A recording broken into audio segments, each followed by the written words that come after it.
حياتنا سمو الحب والإيمان، عنواننا العراق مكانه الأحداث، عنواننا العراق مكانه الأحداث، وطن سنبنيه بحب الله والإنسان، وطن سنبنيه بحب الله والإنسان.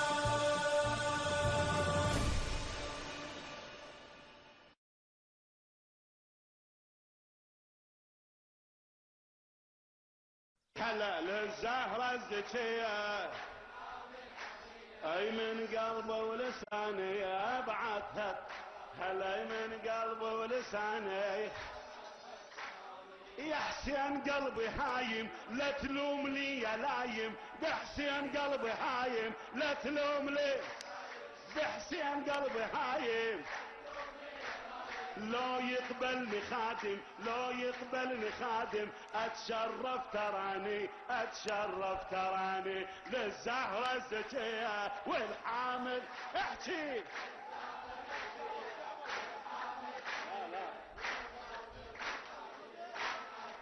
هلا هلا من قلبه. اريد هذا البيت يقول لي تعبوا اهل البحرين يتعبون، ارفع ايدك اشو ارفع ايدك. اي ما شاء الله. بحسين قلبي هايم، بحسين قلبي لا تلومني. ايه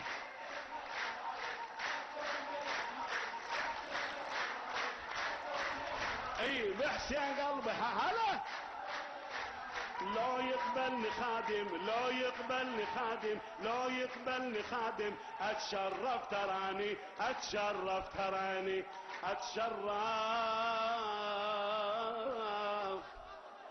تراني بين الحشا والروح، حبك مزروع. هوسة هوسة اسمع. اي ان شاء الله الهوسات هذه اقراها لك بحرم المولى. بين الحشا والروح حبك مزروع، ولافت على الدلال اسمك مطبوع. اي والله ولافته ولافته. ان الابرار يشربون من كأس كان مزاجها كافورا، عينا يشرب بها عباد الله يفجرونها تفجيرا، يوفون بالنذر ويخافون يوما كان شره مستطيرا، ويطعمون الطعام على حبه مسكينا ويتيما وأسيرا، ويطعمون الطعام على حبه مسكينا ويتيما وأسيرا، إنما نطعمكم لوجه الله لا نريد منكم جزاء ولا شكورا، إنا نخاف من ربنا يوما عبوسا قمطريرا، فوقاهم الله شر ذلك اليوم ولقاهم نضرة وسرورا،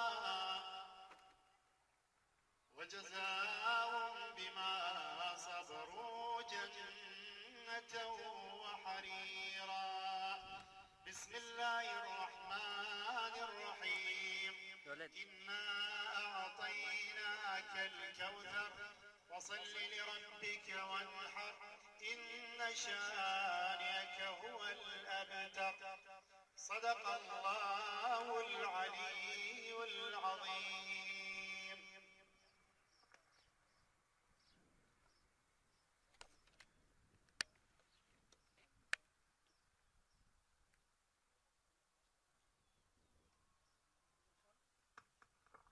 كلمة المجلس الأعلى للإسلام العراقي يقرأها علينا السيد رحيم الفياض مسؤول مكتب تنظيمات الرصافة الثالثة، فاستقبلوه بالصلاة على محمد وآل محمد.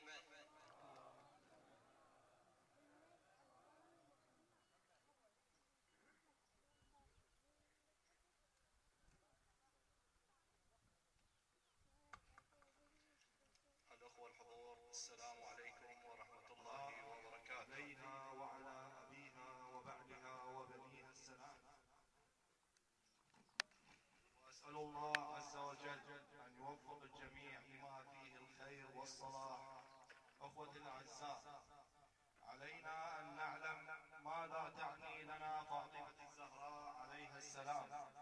هي العقيدة، هي الشريعة، هي الشريعة السماوية السمحاء، والمذهب وهي النهج الصحيح، وهيبة محمد، وبلاغة علي، وجهاد الحسين، وثبات الدين كما أراد الله عز وجل.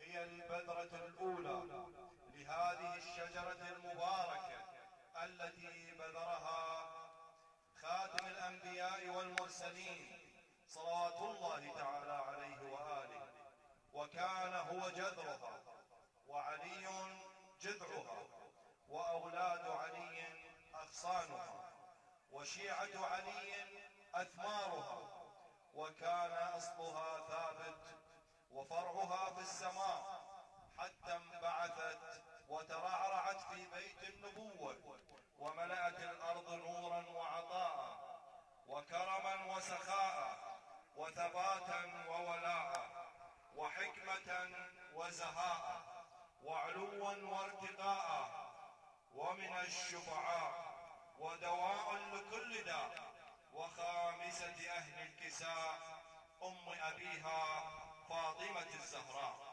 فسلام عليها يوم ولدت ويوم استشهدت ويوم تبعث حيا. والسلام عليكم ورحمة الله وبركاته.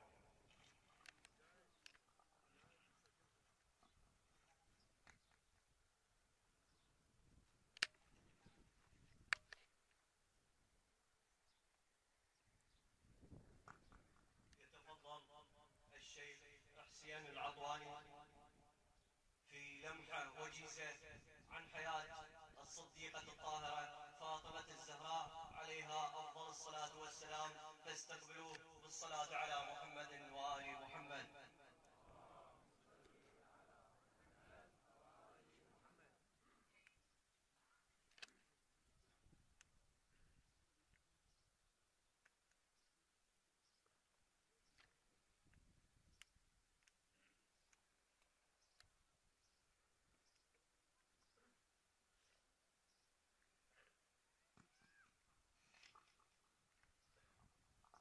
بسم الله الرحمن الرحيم. السلام عليكم أيها الحفل الكريم ورحمة الله وبركاته، والصلاة والسلام على سيدنا أبي القاسم محمد وعلى آله الطيبين الطاهرين المعصومين. لعن الله ظالميهم من الأولين والآخرين إلى قيام يوم الدين. قال الله تعالى في محكم كتابه المبين: بسم الله الرحمن الرحيم: ومن يعظم شعائر الله فإنها من تقوى القلوب. في هذا اليوم المبارك نهنئ صاحب العصر والزمان عجل الله فرجه الشريف ومراجعنا العظام، ولا سيما مرجعيتنا الرشيدة وعلى رأسها السيد السيستاني أدام الله ظله، وجميع مراجعنا العظام والمسلمين كافة في أرجاء المعمورة بولادة بضعة الرسول الأكرم محمد صلى الله عليه وآله وسلم.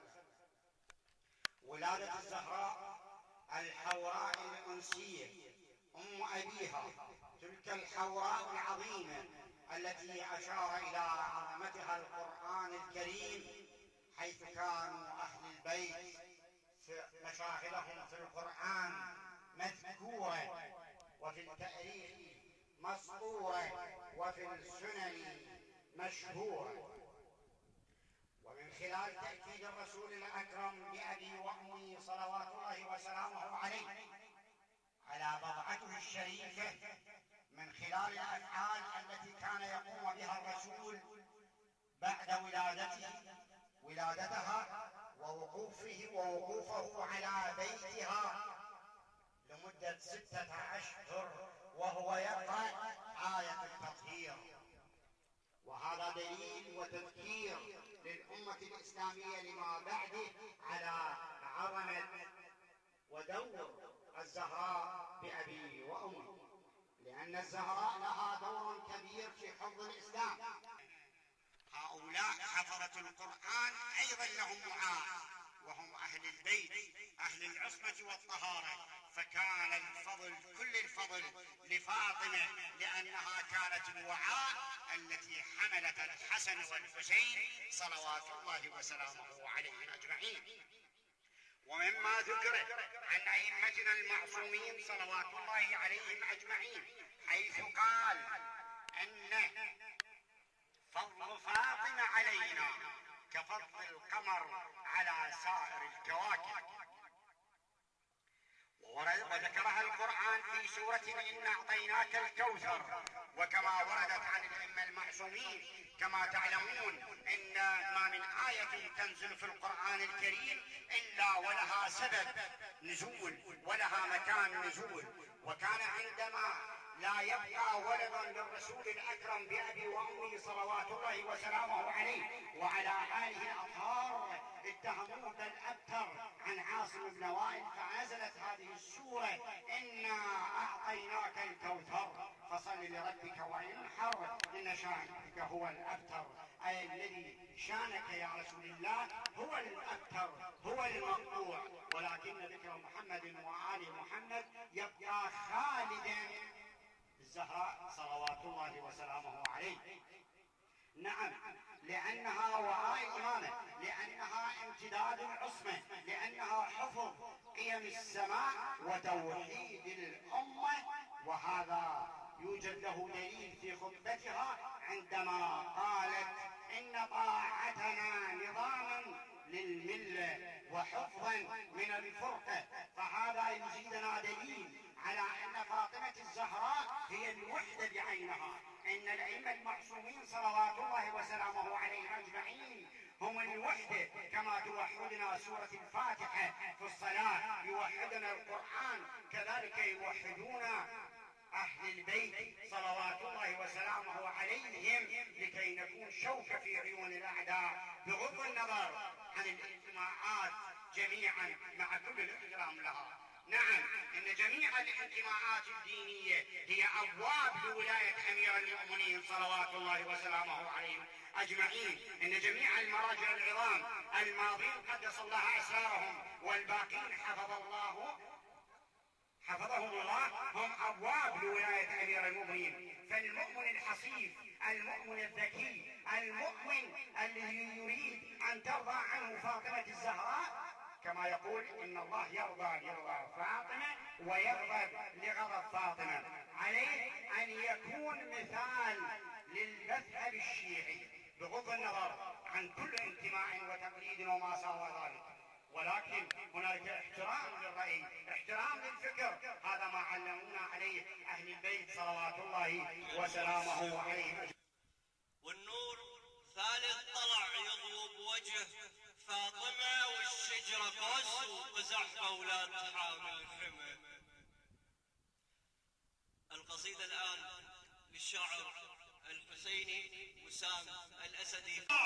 مصيبة بقد مصايب ظلت الشبنار، وبيتش كم مصيبة خضرت شجرة، مو ذنبك يا بابا ولا ذنب سمار، بس ذنب الدخل عالبيت والجرة، المحسن وقع وانشبت بيج النار، دل اللولة وقع من سجفة العبرة، ملاعق السما ظلت تنوح عليك، من ضلعك انصابوا اللي كسرة، بجت عين الحسن من بجت عين حسين، وبقدم عترف بصورة الزهراء، وصيت علي بن يصير تنقفين بالجنة يا حيدر بشر العشرة، وما حجبر كسرت لا جواصات، المهدي المنتظر من يطلع جبره إلى وريثة أمها، بطلة كربلاء. هناك رواية تقول بأنها ضربت بالصياط وذهبت مع السبايا. إذا راحت سبية يباضم العباس ولا قام الشمر بالصوت ضرباها. زينب من مشت وياها راس حسين، زينب مو سبية، حسين وياها من قادة طعنت تقول قادة الجيش، مو زينب الجيش اللي راح قاداها. طبت على الشام بهيئة العباس رغم كانت حرم ميتام وياها، لأن وسط الحرب لما وقع عباس أخذ من غيرته والزينب الطاها. لأن وسط الحرب لما وقع عباس أخذ من غيرته والزينب الطاها. صح راس الحسين يرتل القرآن، شافت راس أخوها وهو شافاها، شاف العبة بها تحولت قرآن، لذلك صد عليها وقام يقراها. نعم سماها حيدر زينب الحوراء، نعم سماها حيدر زينب الحوراء، لأن بالسبع الموجود معناها. ارتجت كربلاء لما نبض جبريل حوراء، جنان البار سماها.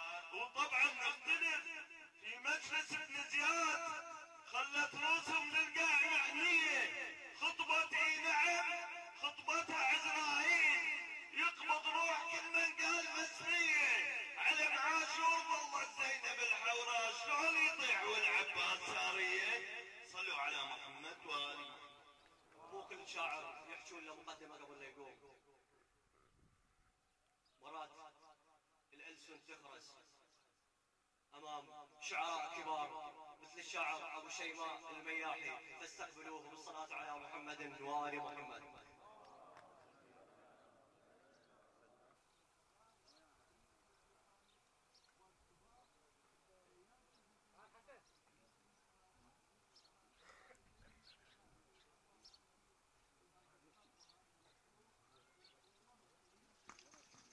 أعوذ بالله من الشيطان الرجيم.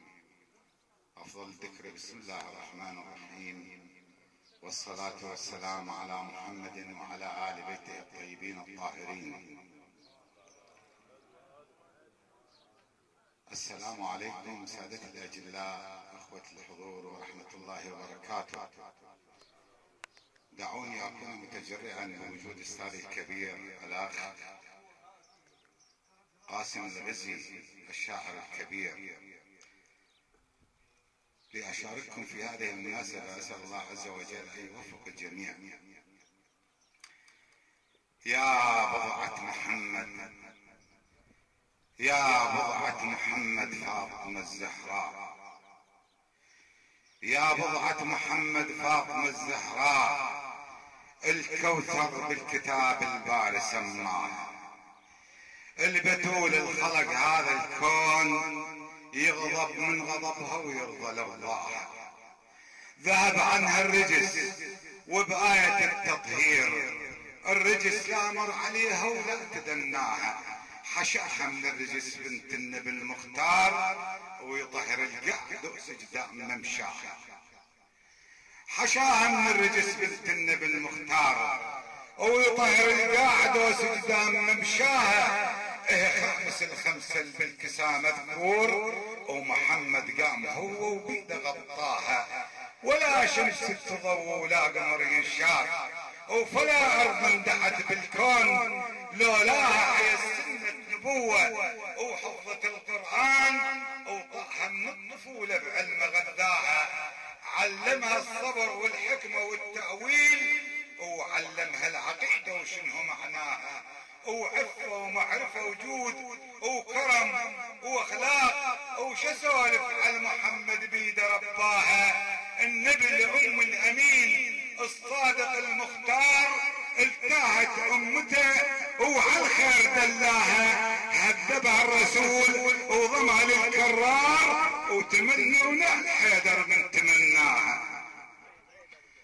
هذبها الرسول وضمها للكرار، وتمنونا حيدر من تمناها. ايه فوق الوصف والمدح والتمجيد، شمس الله المضوية وفوق علاها.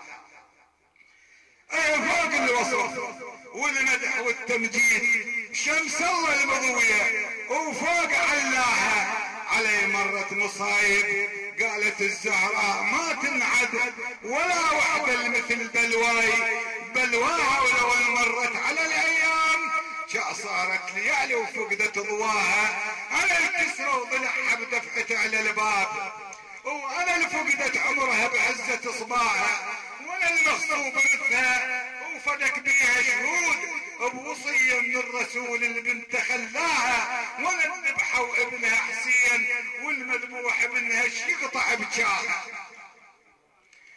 وانا المذبوح ابنها حسين والمذبوح ابنها يقطع بجاها. ورفعت راس ابني وظنوة الكرار ثبت جده وسن تحياها. تعالنا وشوف قبة حسين تلمع بالذهب والنور غطاها وبصف البطل عباس وعروش الكفر لقى سواها. قدم اهل بيته وظل وحيد حسين وجيوش الكفر كلها تحداها. قامت شي تلوذ بشي وتتراجف رعب والموت ينعاها. انغشع لعيونها من الخوف تتصور عن الكرار لاقاها. رادوا بيعته وما بايع الظلام هيهات المذل حسين قالها.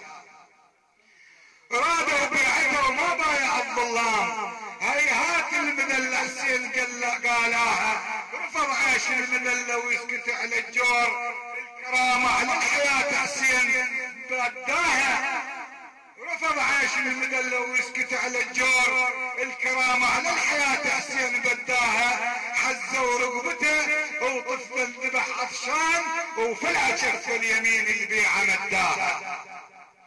حزوا رقبته وطفل انذبح عطشان وفلع كف اليمين البيعه مداها. وكسر خشم الجيوش الحاقده وذلها ابن سر الكتاب وسوره التوحيد وايات العدل كلها وابن طه وابن ياسين وابن المرسلات ربك انزلها. 70,000 جبهه وجبهه بس حسين ويوم الصال بيها القاع زلزلها. لمها من اليمين على اليسار وغاص بالوسطى كشفها من الامام وكور اسفلها. الظهر غابت شمسهم من عجاج الخيل وسيفا من المعارك راب وكلها.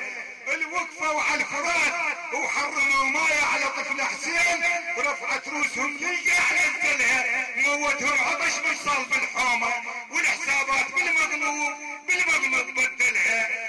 اليفلان انه يروح وبالاحرار الله تخيلها. ومحمد من تباهى وباهى الكفار بالزهره وحسن وحسين والكرار باهلها. السلام عليكم.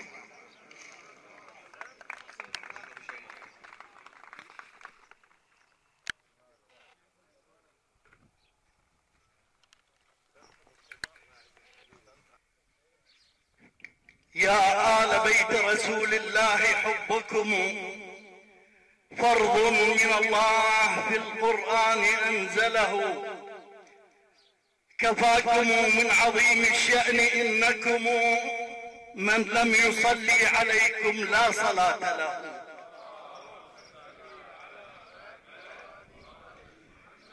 تمسك تمسنا حكاية أعدائك. تمسك القلب والايد شباكك. تمسك ما خاب الذي بيكم. تمسك يا اهل البيت يا سباع الوطيه. جفلها وحق زينب وابو فاضل. جفلها وجربت الماي عدوانه. جفلها هدية الفاطمة قدم. جفا إلها وسهم عينه اللي جنب العزتية. يا العطشت روحك يا أبا عبد الله. يا العطشت روحك لجل حب الدين. تاريخك عهد بقلوب من سجله وحتى القاع مطلوبة لابو السجاد. اش ما يمشي عليها تبوسه من رجله. لان باس محمد واخذ نوره وياه. يا خجل الشمس نوره وهيبتت خجله، ولأن حسب ماي الفرات عليه عطش حتى الفرات وشرب من دجله. وإلى مولاي وحبيبي أسد الله الغالب، اللهم ما عبدتك خوفا من نارك ولا طمعا بجنتك، ولكني وجدتك أهل العبادة فعبدتك. وعلو لو ما علي ما يثبت الدين، وعلي ولو ما علي ما يثبت الدين ولا ترفع بالإسلام راية، وعلي ولو ما علي كان المسلمين ما حفظوا من القرآن آية. أنا أؤمن بيك لن تؤمن صحيح وانت مو خوفا عبدت الله، ترى شفت أهلا للعبادة وقررت تعبد الخالق عبادة محيرة. بالشجاعة ما وصل حدك شجاع، وبالعلم قرآن ناطق فسره، إذا تستاهل يسمونك علي ومرتضى وداحي الباب وفيدر.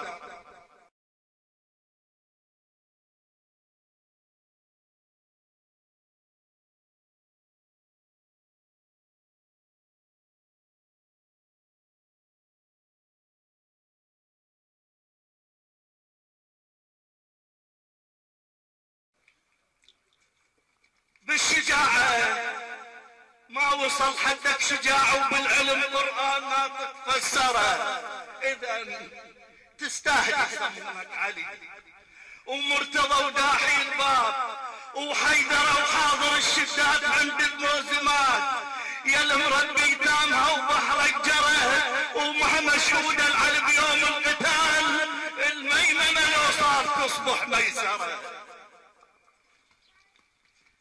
واحنا من هالسبب بايعنا الامام وعن ضريح نزورك ونلزم سره، وليشرب بالعرش خلالك مقام، والصراط انت وجنانه ومعبره، يعني من باء الالف تحجب الغيب، وعلى البشر هالنقطه صار السيطره.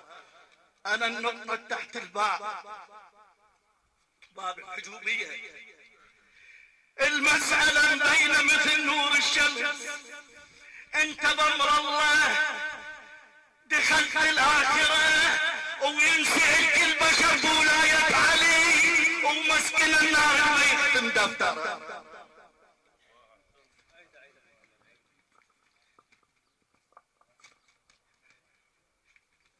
يعني من باء الألف تحجب الغيب، وعلى البشر هالنقطة صار السيطرة. المسألة بين مثل نور الشمس، انت بامر الله ملكت الآخرة وينسألك البشر بولاية علي، ومسكن النار ما يختم دفتره، وهي مو بعناد هالشغلة وحوار، لا وربك بالقلوب مزنجرها، وهي من ميت ظهر خلدوا ناس شوهوا دين الإسلام ومنظره، ذبوا اللب والقشر كله احتووه، ودرسها والمظهر وعافوا جوهره، كل من برايه وحكم ابن الرسول، وما يمر كل من جوازه مزوره.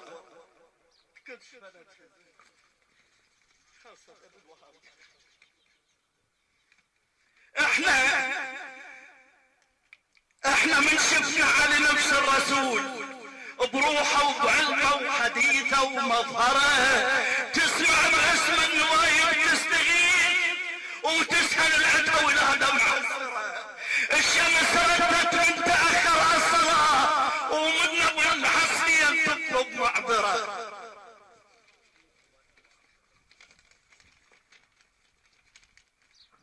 الشمس ردت من تاخر على الصلاه، ومن ابو الحسنين تطلب معذره، وجاذبيه تحولت من قوته من لزم كفين سبع القنطره.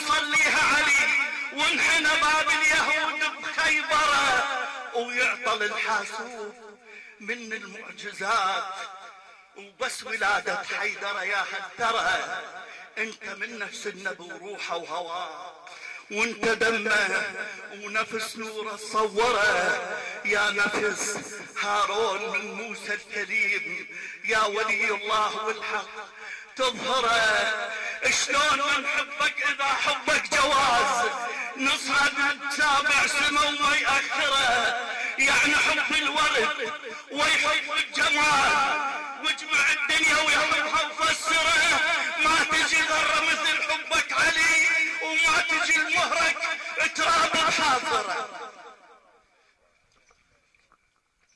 يعني حب الورد ويحب الجمال واجمع الدنيا ويحبها وفسره ما تجي ذره مثل حبك علي وما تجي المهرج تراب بحافره لان ابو الحسنين في كل معضله شلون بني الخاه يكسر خاطره الكعبه امه وبنت بنو فاطمه بنت اسد جابته ومريم حاضره يعني بيت الله على ونور الجليل وصرصر وسجين بيدك صوره وترعد الدنيا الى بيوم القتال وروسها حاله بحيدر مطره والوزن قيراط مثنان السيوف لان بالحق لو الكافر يشترى يكيل بالحق لو الكافر يشترى كان عادة الزمان هو بالايات ايه مقدره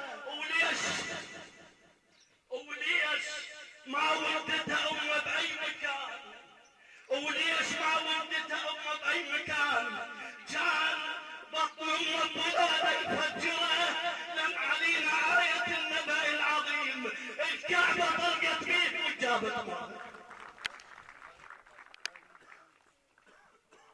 ماء الآن للأخ أبو علاء الشمري مسؤول قاطع المعامل في المجلس الأعلى الإسلامي العراقي فاستقبلوه بالصلاة على محمد وآل محمد.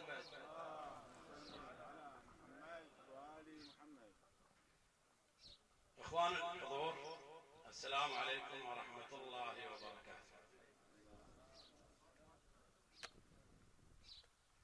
أوصيكم بالتمسك بعترة رسول الله صلى الله عليه وآله والتواصل في كافة الميادين والأصعدة من أجل إعلاء كلمة لا إله إلا الله محمد رسول الله عليا ولي الله. إخواني لا أريد أن أطيل عليكم لأن وقتكم ثمين. أنا أشكركم جدا لهذا الحضور وتلبية النداء والسلام عليكم ورحمة الله وبركاته.